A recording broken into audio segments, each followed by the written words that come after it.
thewellnesscouch.com, streaming wellness into your lives. Download the app today.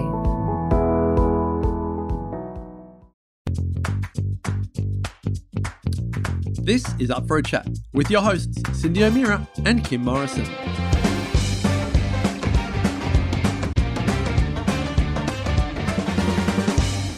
Here we are, up for a chat, talking about the hottest topics that are important to you, inspiring you to awaken the change within. I'm Cindy O'Meara. And I'm Kim Morrison. We are very excited this podcast because we have a very special guest about a topic that we are both very passionate about. Cindy is way more of an expert in this area than I am, but certainly we enjoy it. Beautiful Sue Willoughby is joining us. This amazing soul has actually a very close connection to horses.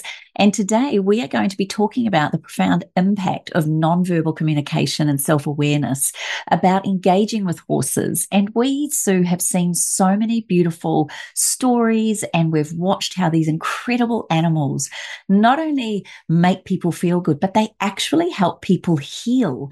Welcome to Up for a Chat, beautiful Sue. Thank you. It's such a pleasure to be here with both of you today. I'm very excited. Perhaps you could take us on a little journey as to what led you down this path into the equine industry, and then more specifically, how you got into the healing aspects of using these amazing animals.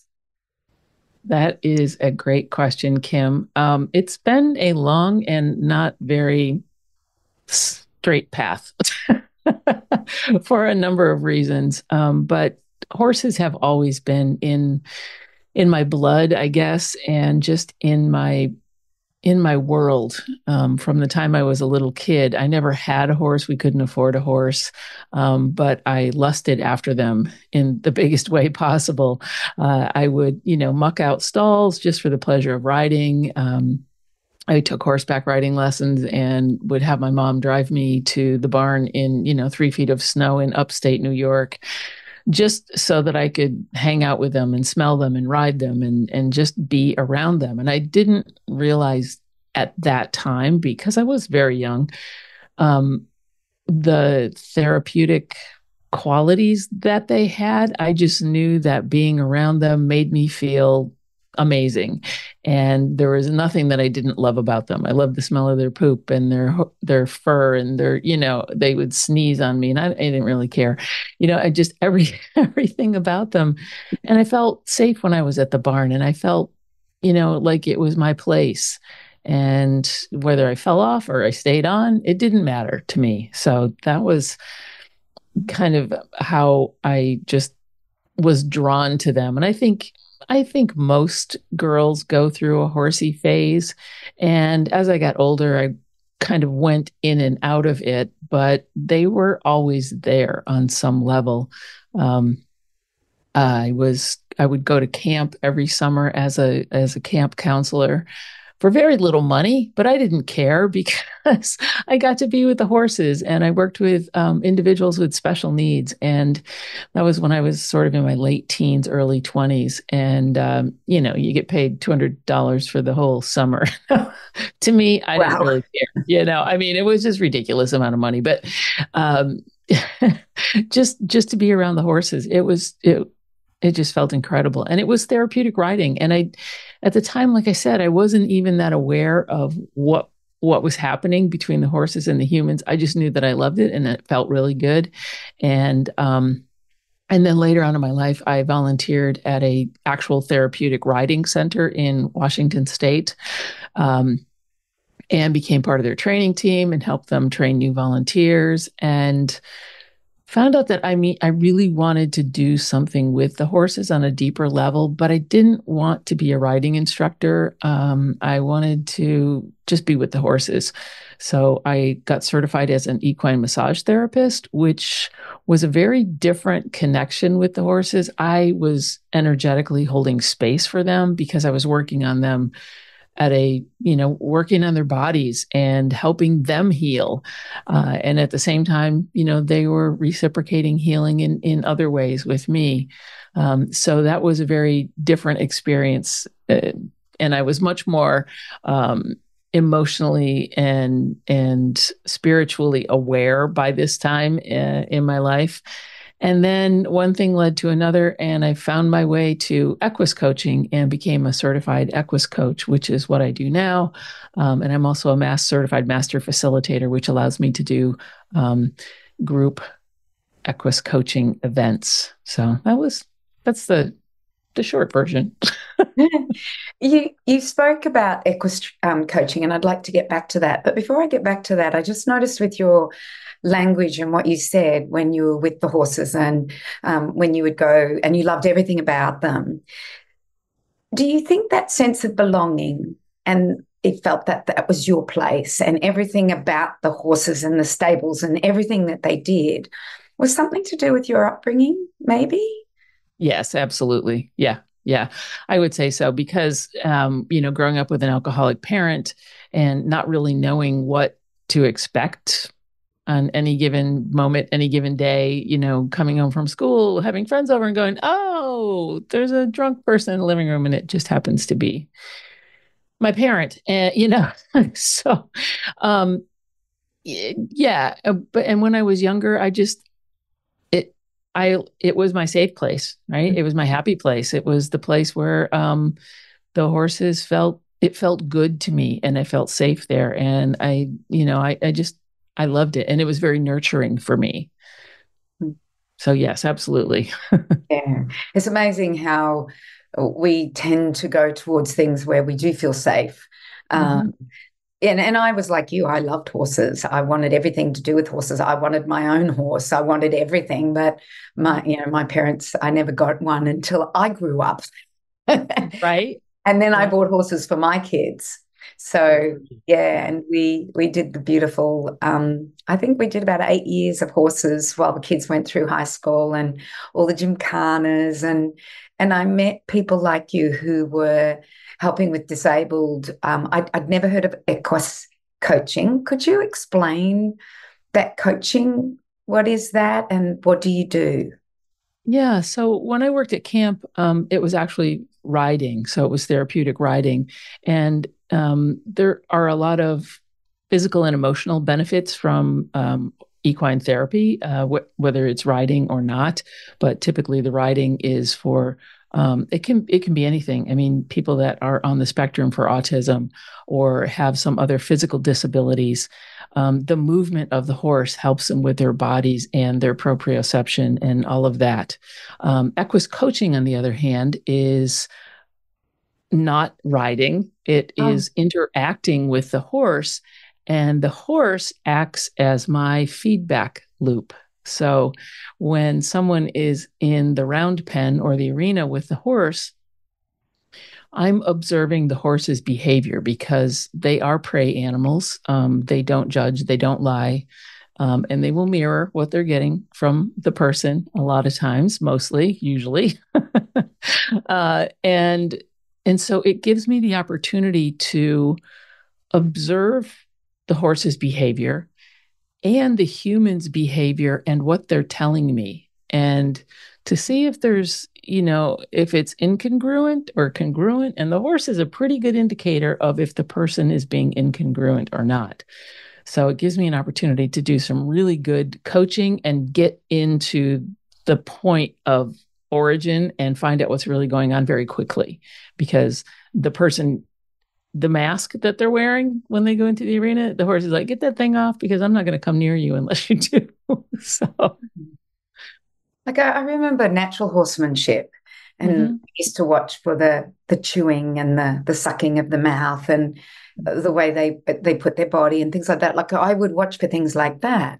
Can you give me an example of maybe one of your clients, you don't have to give names, of what you see, and then what you like? Yeah, I'm not understanding exactly. I want to know what you see. I want to know what the horse is telling you, and then how you help that client. Okay, great question. So with horse behavior, and you are familiar with horse behavior, like the licking and the chewing usually means that they're content and that they are not stressed out. They're not afraid. But because horses are prey animals, now they're, 1,000 to 1,200 pounds, whatever they are, they're big, right? They're big prey animals, which means that they are using all of their senses all of the time to assess their surroundings. Now they use their ears independently, right? You've seen them before where they might have one ear back listening and the other ear forward. And so they're listening, and their vision, they're also, they have almost 360-degree vision. And so I'm watching all of these things. I mean, they use their sense of smell very, very much. So for example, if somebody walks into the arena and they can also sense what's going on inside of us, our breathing, our heart rate, our breathing, all of that, they're sensing that because they want to know, when you're in the arena with a horse, you are part of their herd, and they are also herd animals. So they're prey animals and they're herd animals. And when you are in their space, they need to feel that you are not a threat to them. So if you come in the arena and let's say someone is being very guarded about something, they don't want to show that they're afraid, or they don't want to show that they're sad or angry or whatever. So they're going to have some sort of facade. And the horse is like, I can see right through that. So the horse may stay on the other side of the arena with, sort of a side-eye glance on the person. And I've seen people say, oh, the horse, I was like, well, what are you observing? Sorry, my camera's bugging out. What are you observing? And they might say, oh, the horse doesn't like me. The horse is bored with me. The horse is mad at me. All the stuff that they're projecting onto the horse. And you're like, well, why are you saying that? And they're like, well, the horse is way over there. He won't come to me. He won't go near me. I go near him and he goes to the other side. And so that gives me the opportunity to say, well, why do you think that might be the case? Or what are you observing? What are you seeing in that horse?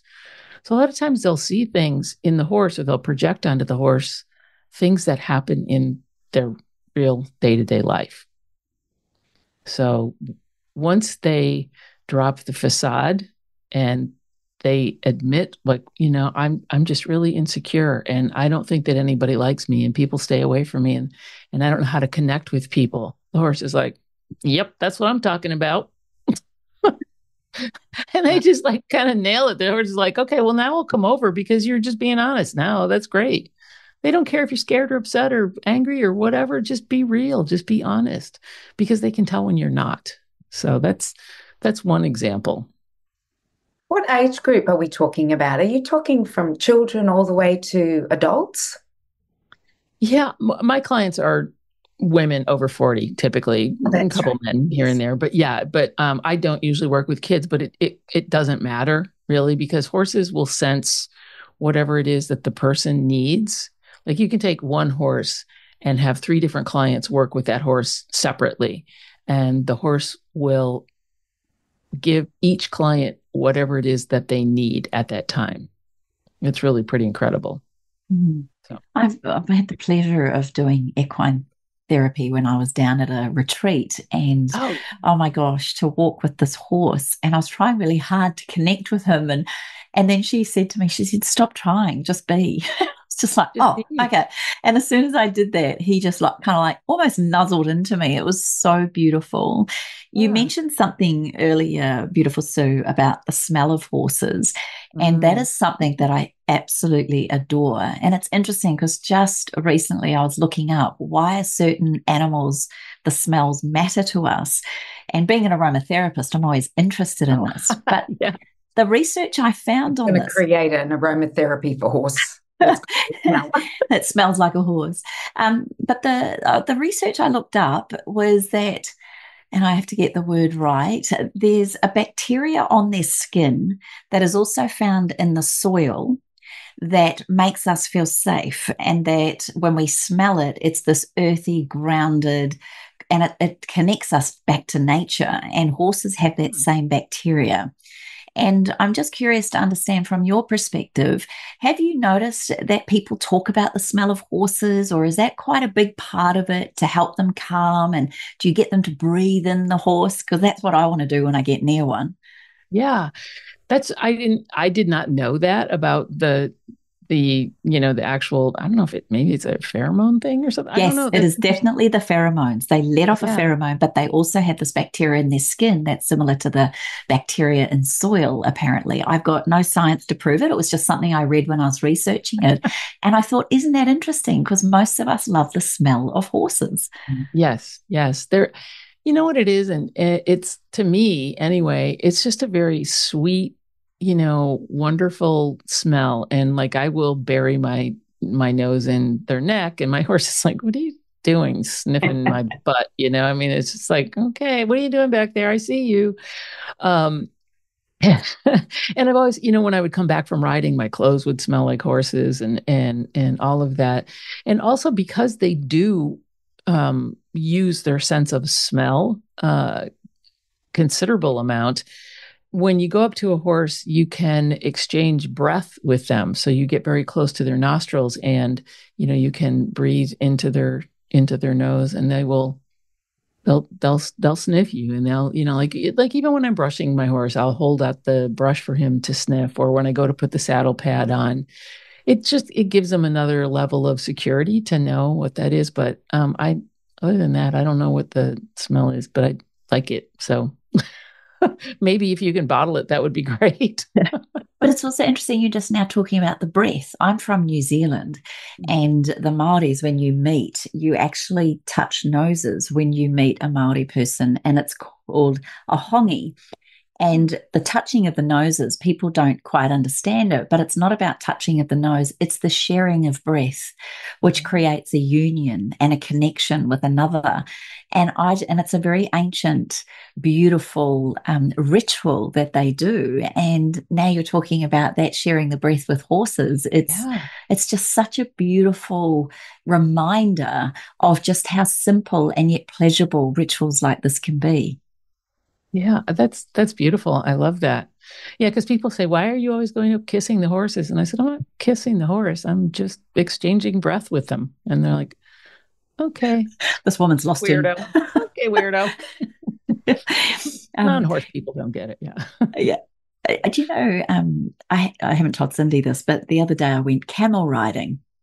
And wow. Up on the beach was not only the camels, but there were beautiful horses riding along Noosa North Shore, and just so free. And the camel guy said, oh no, we don't go near the horses. One of the horses doesn't like our camels. And so we all stay in our own path.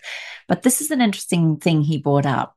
Don't approach a camel from the right-hand side. That's their angry side. If you approach them too quickly or whatever, it actually affects the camel. Approach from the left-hand side, and if you're milking camels, milk them from the left-hand side. That left side is the love side. And I was like, okay. And I was trying to make sense of this. And he said, it's because the left brain and the right brain. And I thought, you're right. The right brain is our creative, intuitive, emotional aspect of us, which of course crosses over to the left side with the crossover of the brain. And of course, the right side is the logical, be aware, look out. Do you know if that's the same for horses? It's similar. Yeah, they don't have like a angry side and a love side, but I mean, most of the time, I sometimes I tack my horse up from both sides just so that they can be, familiar with that. But we usually do approach the horse from the left side. We mount them from the left side. We usually lead them on their left side. And I do know that you can be on their left side and then if you quickly walk around to the right side, they may startle and be like, what?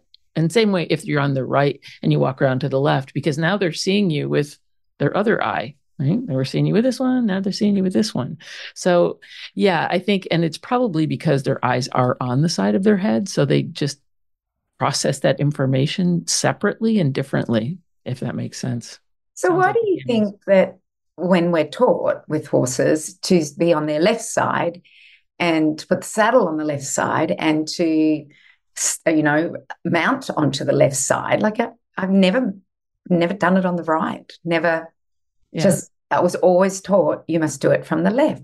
Yeah. What Maybe it that's has something to do with the camel thing. I don't yeah. I don't know. It's just, it seems to be the more traditional method. And that's exactly what I learned as well. You put the saddle on from the left, you put everything up from the left. And, and I've also heard some trainers say, you can attempt both ways so that they get more acclimated to that. I don't know, but it's pretty traditional to do everything from the left with the horses. And I don't know why that is. Yeah. We had 4 horses in total over the time, and they all had a personality. I remember we had a smaller pony, a Welsh pony, and he just had this incredible personality, and the kids just could crawl all over him and get on top of him and do anything they wanted with him. And he was really a good horse. And then we ended up getting an Arab, and she was like, if I wanted to go riding with her, she would energize me. She'd be like going, oh, we're going on a ride. We're going on a ride. And she'd just be trot, trot, trot, trot, and you can't hold her back. And she's ready to do what you said and everything like that. And then we had a quarter horse. And that quarter horse. I'm just laughing because, totally, I get it. You know what I'm talking The quarter horse go, stoic. Want to go home yet? Yeah, I just want to go home. And you try and get him to go, and you go, eh. And I don't know if it was a boy or a girl thing. I have no idea, or a breed thing. But I used to be exhausted after going for a ride with him. So I would always want to go for a ride with Lucky, was her name, and he was Cosmo. But I would always want to ride with Lucky rather than Cosmo. And then I had another horse called Trigger, and that was Trigger. Trigger was Trigger. I think so Trigger was an ex-race horse or something. But okay. You had the spectrum there. Yeah, I had everything. And my kids were amazing. Like, they were their horses, but I got to ride them. I let them look after them, and they went on all the pony clubs. So does their personality, and do you choose a certain personality horse in order to work with your clients? Or how does that work? Do you bring them up from like a filly or a colt? No. Okay. So how do you choose that horse? Or you just, how do you choose it? Do you choose it on personality, on breed, on? Typically, I don't. So, if I have my horse and he is a big stoic appendix quarter horse, he's 16 hands, 1,200 pounds. He is big. And he's kind of a big dope, and he will, be a little stubborn sometimes. Mm-hmm. But typically when I'm working with different people and different horses, I can go to any barn and work with any horse. Oh. And it doesn't matter. I mean, I would not grab a wild Mustang or some crazy, stallion and throw him in the arena with somebody. Obviously it's a safe horse, but it doesn't matter the breed. It doesn't matter the size. It doesn't matter the, anything, any of that. The horse is going to react as a horse would. It's the beauty of it is that the horses get to be themselves, and whatever that is. It's not like a service dog that would need special training to be a coaching horse.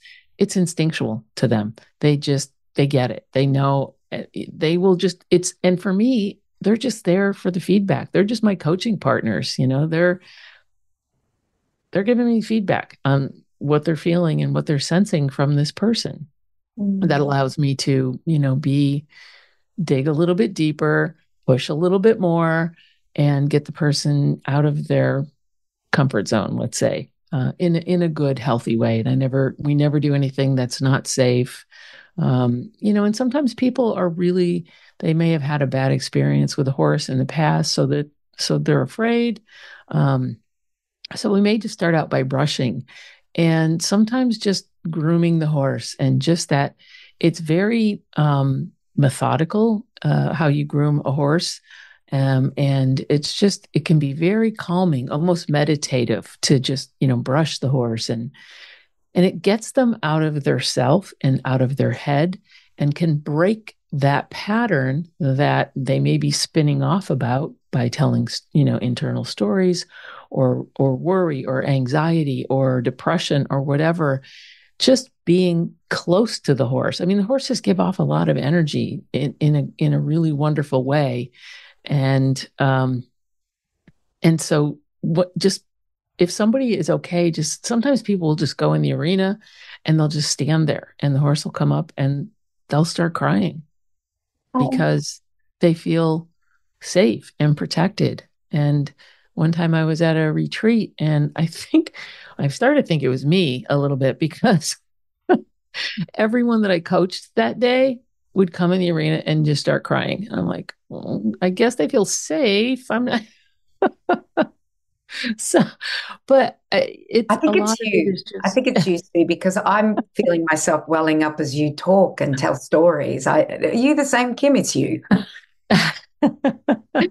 No, seriously, I have this incredible emotion as you tell your stories that keeps coming up in me. So, maybe it is you with the horse that allows people to feel safe. I'm not sure. We haven't even got the horse with us, but I'm sure it's around the corner somewhere, isn't it? Yeah. He's not far, 5 minutes away. Yeah. But a lot of that maybe comes from, like I said, as an equine massage therapist, I had to hold space for the horses energetically, like create this little energy bubble so that the horse felt safe because, you're physically touching them, or I work with Reiki as a Reiki practitioner. So I will use energy. But they need to feel safe and they need to be able to release and let go. So when they do, they need to be in a place where they feel safe. So everybody feels safe. And so I like to create that same kind of little energetic bubble when I'm working with people and horses in a coaching situation. Do you have a video we could watch and link to this podcast of you doing this? Is there anything that we can watch? I'd love to watch you do this. Yeah, that's kind of interesting because a lot of people ask me about that, and I do have them. I don't even know if I have anything up on my website. I've got still photographs of me working with people and horses and stuff like that if you go to my website, but I'll see if I can get a video and send it to you or make it available to you as well. Yeah. That would be lovely. I would love to link it. I think there would be some people that would be very, very keen. And I have so many friends that are, their daughters who rode with my daughters, have become incredible horsewomen.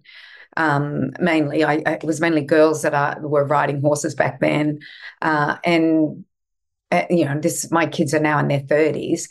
But one of them particularly, she's incredible with dogs and horses. I watch her. She is in the sheep industry, so she gets all the sheep in with her dogs and her horses to be sheared. So that's what she does, and she's chosen not to have children because this is her love. It's like this incredible love, and sounds a little bit like you in that you have this incredible love for these animals, and I know I did too. But I also know they're a lot of work. Mm-hmm. And, yeah, they are. I had property, and I had them adjusted the property because it was easier. They're a lot of work.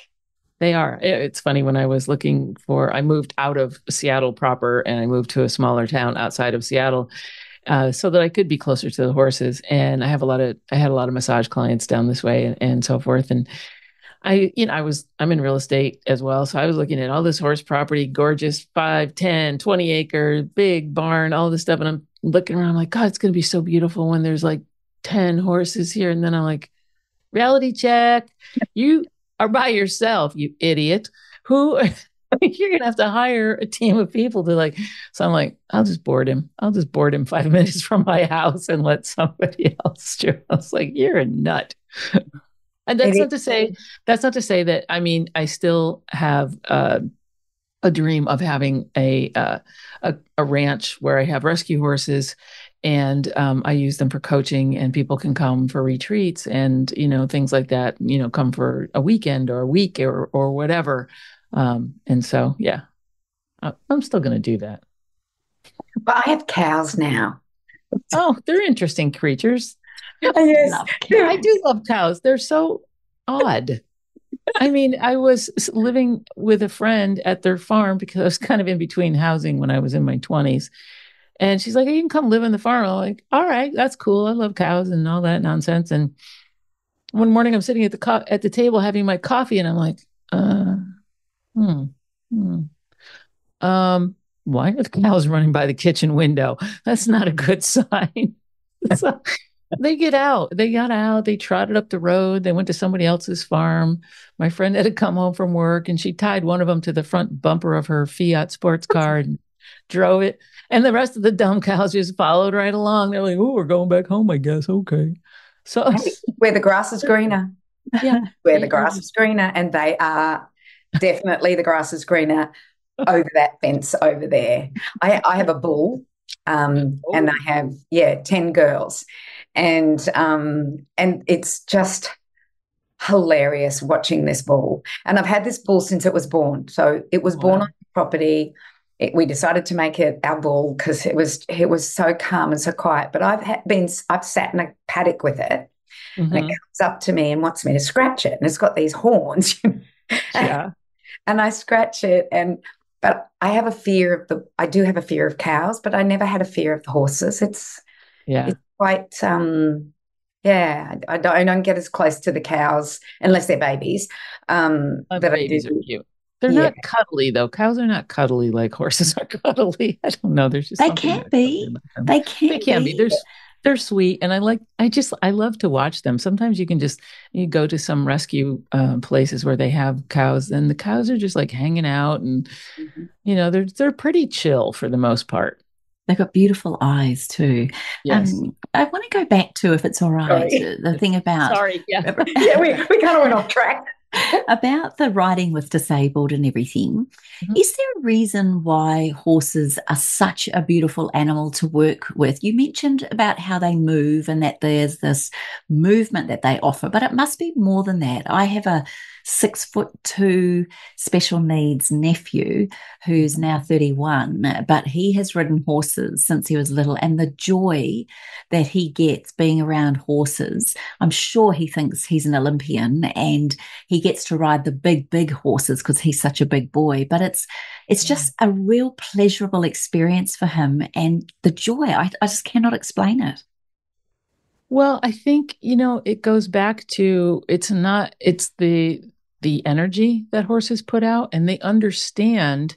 Now, when we talked about, do horses need special training to be coach horses? No, they don't, because you're not riding them. But it does take a very special horse to go through a program to be a therapeutic riding horse, because they have to be very calm. They have to have a good mind. They can't spook easily, because a lot of people can't even hang on. They may have sidewalkers that are with them.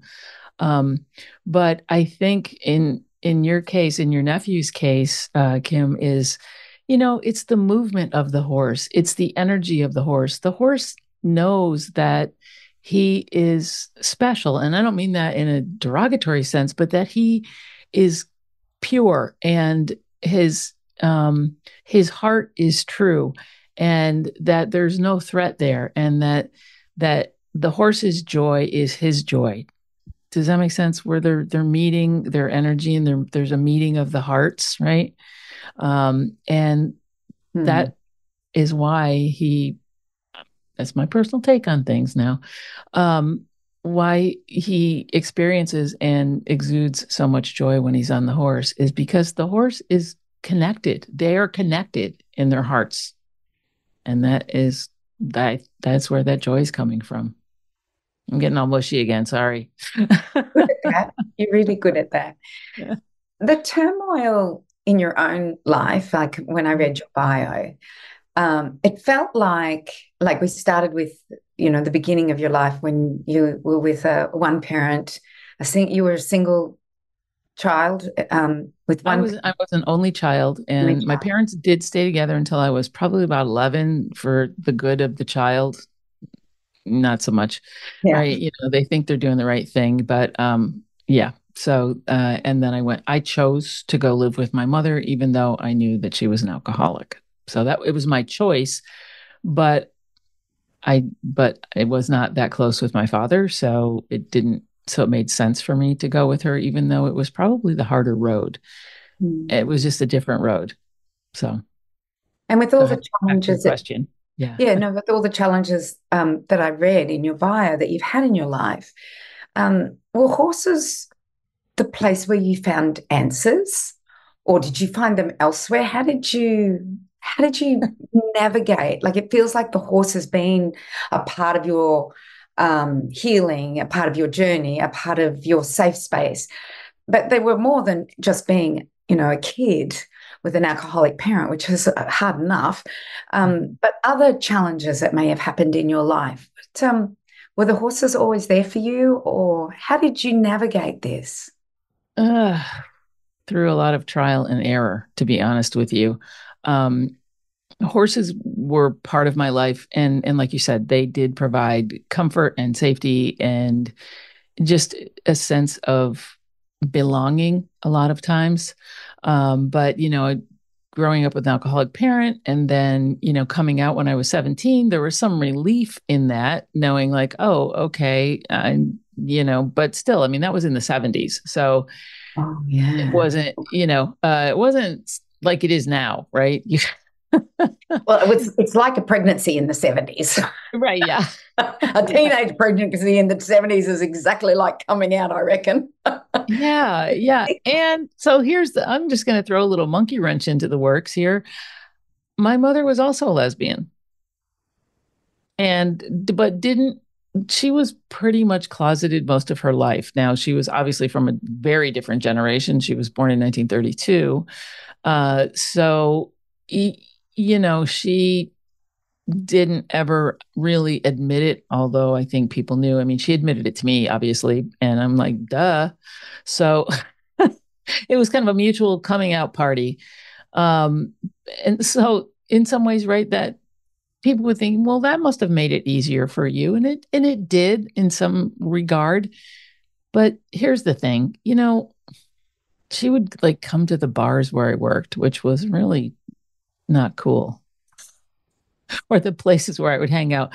Do you really want your parent when you're trying to be cool and coming out and, whatever, your mother walks in?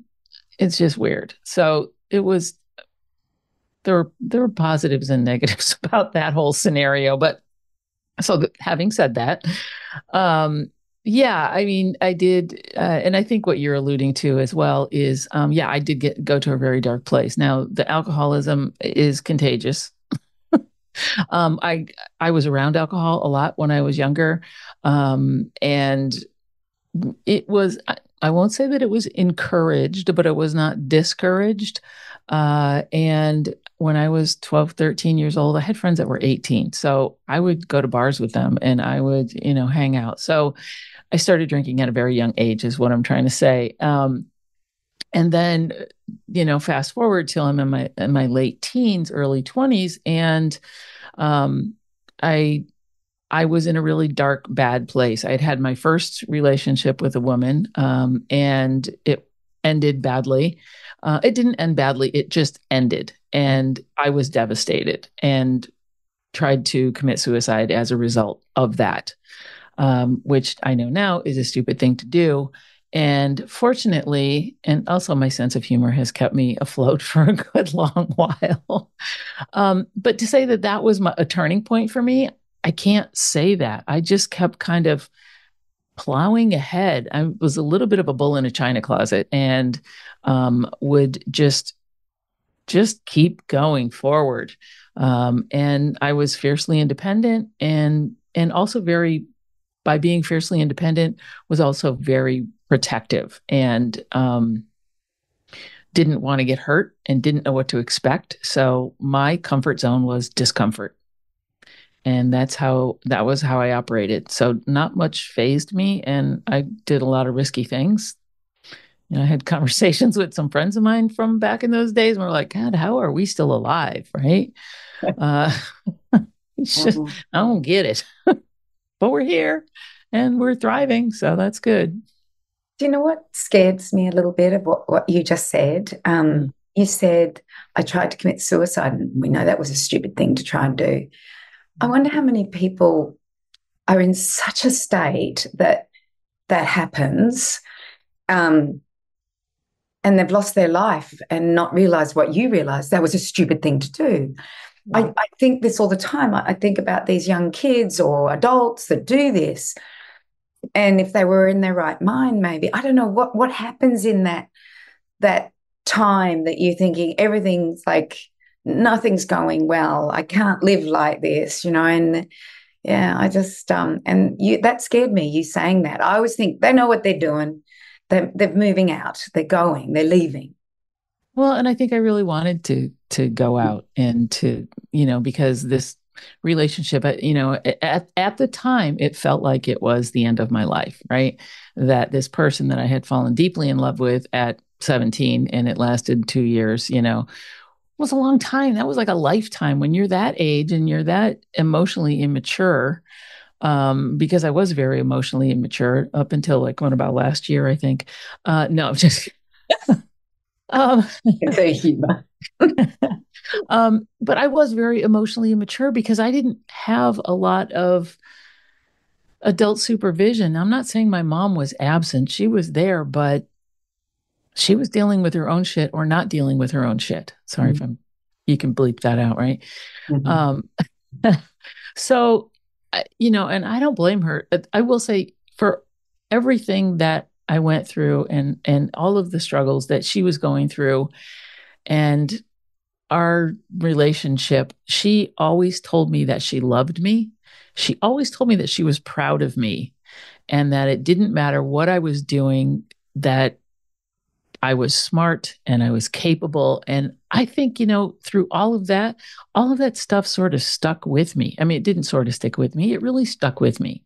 So that was my biggest takeaway. But from a perspective of having a parent that I could rely on, I didn't always have that. So I was making stuff up as I went along and I was doing the best I could. So when my attempt did not complete and I was still there, I was like, well, shit, first of all, is what I said. And then secondly, I'm like, okay, well, there's a reason that happened. And like I said, I did not have the emotional intelligence to fully comprehend everything at that point. But clearly there was a reason why I'm still here. And it's to do the work that I'm doing now. It took me a long dang time to get here, but, better late than never. And now you're helping, other people deal with their issues and doing it in a beautiful way. And I think I'd rather do it that way than go lay on a couch and talk to somebody. I'd rather do it your way. It's a bit more pure, isn't it? I've got a really random question for you. Sure. The horseshoe. Why is that a symbol of good luck? Or what is it about the horseshoe that people look at, even from a bridal perspective, that they get given a horseshoe shape, beautiful gifts and things like that? Is there any significance? Do you understand what or why? That's a really good question. And I don't know that I actually have a real answer for you. I do know that it is a symbol of good luck. And a lot of people say that, if you mount it on your wall, it has to be in the up, thing so that the luck stays in it. Luck doesn't fall out. But beyond that, I don't really know. Oh, I thought you might have had some intuition. And speaking of horseshoes, like wild horses don't get shoed. I have a little Arabian, and she was barefoot, meaning that she did not have shoes. And a lot of times, I guess it depends partially on the kind of riding that you're doing. And, different riding disciplines require different shoes. They may be weighted differently, and some horses just don't have great feet. So they need the shoes so that, if they're on the trail or whatever, or their feet are soft. And actually horseshoeing has gotten very sophisticated, and there's all kinds of, like special shoes that they put on horses. And so, but some horses don't need it. And if they're not in a discipline that requires them to have shoes, they don't need them. They have little cute trail boots for horses where you can kind of put trail boots on them when they go out so the rocks don't, hurt their feet. I had some pretty red shoes, trail boots for my pretty gray Arabian horse. So they were her ruby red slippers. Now, you're dealing a lot with beautiful horses that help people therapeutically. You're using them in a coaching realm. Let's go a little bit left field again. The racing industry, the horse industry, there's a lot of protesting about it. There's a lot of people hating it, or if a horse gets lame during a race, they're shot or killed. And there's a lot of animal activists that find this horrific. And then I talk to people in the racing industry or in the horse industry, and they say their horses are so well looked after. I'm sure there's scoundrels in the industry. What is your thoughts around horse racing? And do they really love it as much as horse trainers and owners say they do? That's a loaded question, my friend. I wondered. And you are correct. Those horses are very expensive, a lot of them. And it's not just horse racing. You think of horse racing, you think of rodeo, you think of polo. I play polo as well. Those horses work hard. But the thing about horse racing, and the reason I said it was a loaded question, especially for me, I can't go to the track. I just can't. I mean, and it's not that the horses are getting treated badly, but I've worked as a equine body worker on off the track thoroughbreds. They're out there racing them and training them when they're they're not fully formed, right? They're 2 years old, sometimes a little bit younger.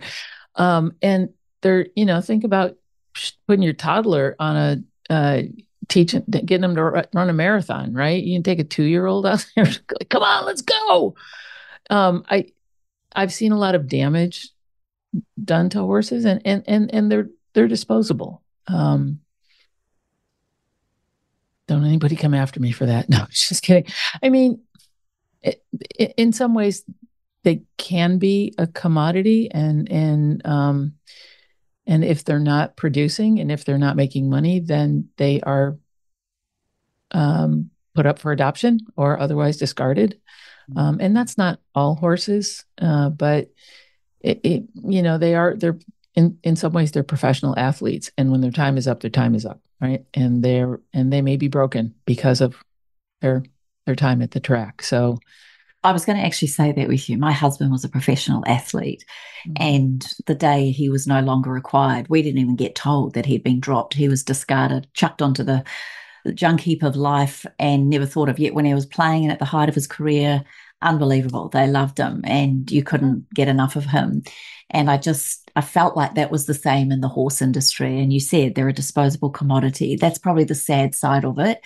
I do want you to answer this question, though, in your humble opinion. Are they looked after and fed well and treated like a professional athlete, in the sense that, yes, there's a lot demanded of them, but there should be the other side to that as well? Is that your experience? And again, I'm not asking a loaded question to have some sort of uproar in this question. I'm just really curious to know that these beautiful animals are at least looked after if they're treated as professionals. Yeah. And I was just kidding about it being a loaded question, but I mean, there's levels of everything. Okay. So you think about professional sports, right? Your husband was a professional athlete. There's, if it's baseball, there's like AAA, AA, when you get up to the majors, they fly you everywhere. When you're in the lower leagues, you either got to drive your own car, ride in a bus with a bunch of people or whatever, right? So depending on what level that horse is racing at, it's not that they're going to get cared for differently, but if they're racing and they are worth a lot of money, obviously they're going to get everything that they need. Now, they will still be fed and cared for well, because they need them to produce. Does that help at all? But when they get to the, as they're, either going up, if they're going to be a rock star, then they're going to get super well cared for, because they're valuable. Same thing with hunter jumpers. The same thing with any horse that is going to be a premier performance level, right? The more they're worth, the better facilities they're going to be at. That doesn't mean that somebody with a lower level racehorse is not going to care for it. But, it's like I said, you get the professional level football players, they make a lot of money and they get treated very well. The other horses, they're going to get care and vet care. They're not going to get, 3 massage appointments a day and all this other stuff. But do they push horses to race when they probably shouldn't be? Yeah, probably. Like I said, I've spent some time at the track, not a ton. But I also can't go to the rodeo either. That looks pretty painful. For the human and the horses. Yeah. Trigger. Was a thoroughbred that was a mixed race horse. And that's why I think it was called Trigger. Gone. I was just with somebody yesterday who's a chiropractor for humans. That's where she was taught. She went to university with my daughter. And now she's a horse chiropractor. She's done all the study for it. Western Australia, but for the listeners who don't know Western Australia, if we've got some overseas listeners, Western Australia is the size of a third of America, basically. And it is on the West Coast. And she goes to all the big stations. So all the horses are working horses. They all they're out there with cattle or sheep or things like that. And those horses have chiropractic adjustments. Yeah. She's flown all over the place, choppered everywhere to these horses. And she loves it. She absolutely loves it. She's got 4 chiropractors in her human clinic, but somebody else she has to deal. And she does all the horses, and she's loving it. Yeah, I used to work hand in hand with, have a couple of chiropractors that I would work with, because when I was doing the body work and then they'd get a chiropractic adjustment, it would last longer, right? Because if their muscles are tight and their fascia is tight, then they're going to just get pulled out of adjustment. And the thing about horses is that they are such amazing animals. They'll run when they're sore. They'll run when they're tired. They'll run when they'll do whatever you ask them to do because of your partnership with them. And they can compensate in their bodies for a very, very, very long time until they can't anymore. So those horses that are working horses, that are out on the ranch, I mean, they're running and they're doing stuff, and they're all, changing directions, and they've got to carry out of balance, right? They're compensating for you being out of balance and the tack and all that stuff. So I think that's great that she's doing that. Yeah. Yeah. She's loving it. Now, before we finish up, I actually looked up about the horseshoe. So okay, good. There's 2 tails. And they're very short. The first is the blacksmith and the devil, the Irish tale. In an Irish story of the blacksmith and the devil, one day a blacksmith was working hard in his shop, forging horseshoes. Suddenly, the devil appeared and demanded his own shoes. The blacksmith recognized the devil, took a burning hot shoe and nailed it deep into the devil's hooves. The devil was in such excruciating pain, he ripped the horseshoe off and swore he would never go near one again. Thus, the tradition of hanging a horseshoe over the entrance of a house to ward off evil spirits was born. That's one. All right. And the other one was the power of iron. Another story has more to do with the metal in the horseshoes. Early Western Europeans believed that iron had magical powers and could drive away evil. So it's all about evil. Yeah. Folklore of the time was rife with tales of mischievous fairies and mystical creatures. Horseshoes being made of iron naturally became protective talismans. There are other legends, but that was just 2. Yeah, I thought, wow, that's that's incredible. There's some more tales, but obviously it's been something that's been in our traditions. I want to thank you, Sue, but I want you do retreats. You help a lot of people. Would you like to direct our listeners, because we have listeners that are all over the world, but we have also listeners who love to travel to the US. Would you like to, we do. Yeah. Would you like to tell our listeners how they can find you? And we'll get that video off you too, so we can give that to them, but how they find you. So the best way you can find me is on Instagram. It's Sue_Willoughby, and that's my Instagram account. And there's also some little videos there. They're mixed in with my reels and so forth. Or my website, willoughbycoaching.com. And those are the 2 best places. Whenever I'm having a retreat, I'll post it there. And I'm just going to put a little bee in your bonnet. If you ever want to invite me down to Australia, we can maybe create a retreat together. How about that? Oh, wow. And I know just a place that we can do it, actually.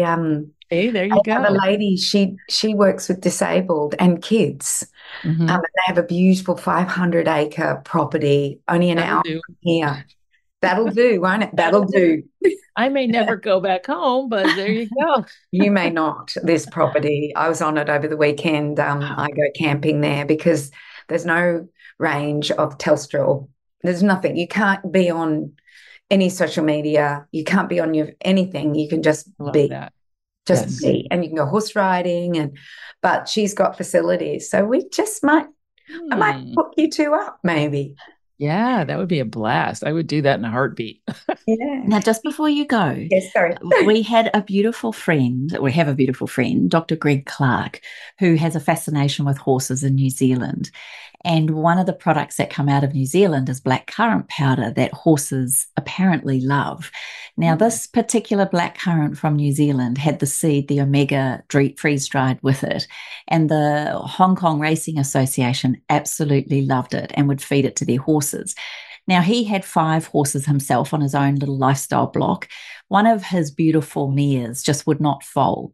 And anyway, he'd heard, well, if the blackcurrant's good enough for racehorses, it's good enough for my beautiful horses, and started feeding a tablespoon of this beautiful freeze-dried blackcurrant powder to his horses.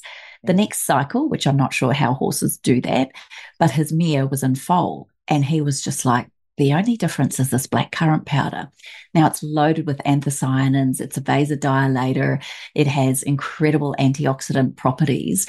And he figured if it's good enough for horses, then it's good enough for humans. And he's done a whole lot of research on it around performance and recovery. My point is, his horses, when he comes out with the blackcurrant, it's like crack. They can't wait it, and apparently they love it. I just wanted to know, just to finish off, just in case any of us happen to be around horses, what is the best treats to give our horses? Or when I know they love carrots and apples, but is there anything that you've come across that is a bit like crack for a horse? That's natural. I give my horse he likes just about anything, but he does love carrots and apples. But he also loves these. They're like alfalfa pellets, so they're kind of big, like chunk alfalfa pellets. So I know he really likes those as well. I don't know. They're so onto it, aren't they? They know what's good for them. They do. But I like that black currant. It is so beautiful. But then I just thought, man, there's something. Maybe, I mean, I love the taste of it, and it hasn't got the sugars in it because it's had all the juice taken out, but they just love it. And I just thought, what a beautiful thing to give an animal, knowing that it's helping with performance and recovery. So, and of course, it's massive vitamin C, so it's a good little vitamin C hit as well. But yeah, I just wondered if there was any other treats. Before you say any more, let everybody know about your product. So Kim's a performance. Yeah. She runs a bit of a broken one now. She used to run 24-hour marathons. Like, she's mad. She's absolutely a broken one now, Sue. She still runs. She's just signed up for a Blue Mountain one in May. So anyway, that's another run. But Kim has seen how this makes a real difference to humans as well, and she's actually created her own product. Why don't you tell? I don't think we've talked about it on the podcast, Kim. Oh, I love the fact that it came from the benefits of horses. And then beautiful Dr. Greg, who's a real nerd when it comes to plant physiology and understanding the benefits of these incredible products that are produced in our own backyards kind of thing. And he figured, well, if it's good enough for horses, why don't we take it? And so there was a whole lot of research done out of Otago University and I think Auckland University. And now it's a wonderful supplement for athletes. And ultimately, we're all athletes. If we're all walking, breathing, eating, drinking, talking alive, we are an athlete. Some of us we're hidden. within those bodies, but we are actually athletes. And so we decided to launch it as a beautiful product, thanks to Cindy and her company packaging it for us. But yeah, we've launched it as a beautiful performance, recovery, immunity, and longevity product for humans. And, we just love giving it to animals as well. And I just thought it's a beautiful product. And all of us have performed better from using this. And I'm not a professional athlete, and Danny's not anymore, but we all use it because it's so good also for the skin. It's great for heart health, cardiovascular health. There is so much research coming out about this one little berry.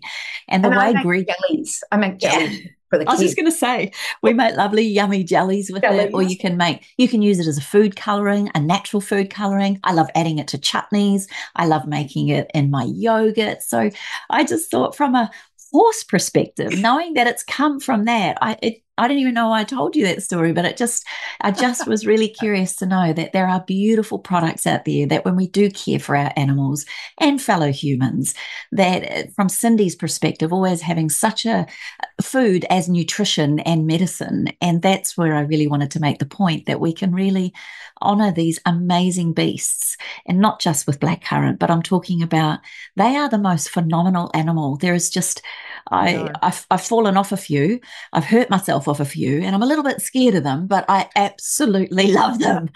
I was with Cindy on a horse called Tequila when I got thrown. So I'm just saying, I'm sure the name had something to do with it. Well, this horse was a horse that, it was big, and it had the best back, and you go bareback on it. It was, no one ever fell off it. And we said to Kim, it'll just move when you move. No, her words were, Sue, it will think how you're thinking. And she goes, so just relax and enjoy it. And I went, so long as I don't canter and gallop, I'm fine. I haven't ridden for years. And so my Tequila's nose is on her tail, her horse's tail. Trigger. Should have known. Tequila should not follow Trigger. Because Trigger saw her girls galloping down through the valley, and Trigger thought, I'm triggered, I'm off. And then my horse went, well, clearly she wants to run and I'm out of there. And oh my gosh, so I held on for dear life. But yes, were you I did. Bareback, you said? No, thank goodness. Oh God. Okay. Oh no, darling, don't. I'm not that good. Were the rest of us bareback? Yes, you all were bareback. Yeah. I couldn't believe it. But yeah, I just wanted to say thank you for just showing us what magnificent creatures they are. My real takeaway from today, and I'm sure Cindy and I both feel the same, is our love of them is deeper than just a beautiful animal. They are the majestic, they're intuitive, they're healing, and they're just pure magic. And I just love the fact that you are still with us and showing people the grandeur of these incredible, amazing animals. And we're just so grateful to have you on the show. Thank you so much. And your energy has been incredible. And I'm honored to have been with you both today. Oh, thank you so much, Sue. I've enjoyed this. We might see you in Australia. Yes, I'll be looking for that. That'll be fun. I'll connect. This has been a production of TheWellnessCouch.com. Check us out on Facebook and join in the conversation on Facebook.com/The Wellness Couch. Subscribe to each show on iTunes and check us out on Twitter. The Wellness Couch, streaming wellness into your lives. Whilst the Wellness Couch presenter endeavor to provide accurate and helpful information to their listeners, these podcasts cannot take into account individual circumstances and are not intended to be a substitute for health and medical advice from a qualified health professional. You should always seek the advice of a qualified health professional before acting on any of the information provided by any of the Wellness Couch podcasts.